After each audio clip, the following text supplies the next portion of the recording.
Ce qui est bien, c'est qu'on peut avoir un aperçu vraiment global et concret de comment se fait le développement d'un médicament. Tous les étudiants peuvent, pour la première fois en tant qu'apprentis, partir à l'étranger. Nous formons des étudiants du département génie biomédical et santé. Ce département appartient à une école d'ingénieurs qui est Epicène. C'est une des composantes de l'université de Paris-Est-Créteil.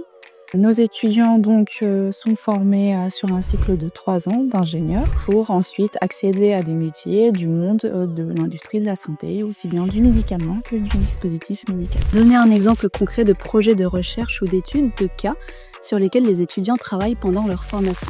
Le développement d'un médicament, de la recherche fondamentale jusqu'à sa mise sur le marché. On doit développer sur tout un semestre toutes les différentes étapes. On est amené à interagir avec des professionnels de santé, bénéficier de l'aide plutôt de nos collègues ou des professeurs. Ce qui est bien, c'est qu'on peut avoir un aperçu vraiment global et concret de comment se fait le développement d'un médicament. C'était au moins 3 métiers auxquels pourront prétendre les futurs diplômés. Les étudiants pourront accéder à différents métiers qui couvrent l'ensemble du cycle du monde des médicaments, mais également des dispositifs médicaux, de la conception à la mise en place sur le marché. On peut très bien accéder au métier d'ingénieur de recherche et développement, aussi bien être à l'aise dans l'ingénieur biomédical et santé, mais également ingénieur dans le cadre réglementaire et qualité.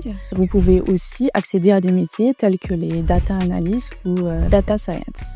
Quel est ton plus beau souvenir pendant ta formation? On regroupait à la fois l'imagerie médicale et puis intelligence artificielle. L'objectif du projet, c'était de développer un algorithme d'intelligence artificielle pour la prédiction de récidive post-chirurgicale de cancer du pancréas. Et puis tout ça avec un enjeu médical derrière qui est celui d'améliorer le pronostic d'une pathologie qui est très agressive. Et c'était un projet extrêmement immersif, super intéressant.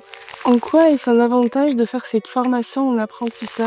Je dirais que ça apporte vraiment beaucoup de maturité et une certaine capacité à gérer même sa vie autant professionnelle que personnelle, et ça permet surtout aux étudiants d'avoir une indépendance financière. C'est aussi une position assez confortable puisque on a un maître d'apprentissage et donc on se sent assez rassuré. C'est un rythme d'1 semaine sur 2 et pendant les périodes de vacances scolaires, on est en full entreprise. En quoi cette formation répond-elle aux défis actuels de l'industrie?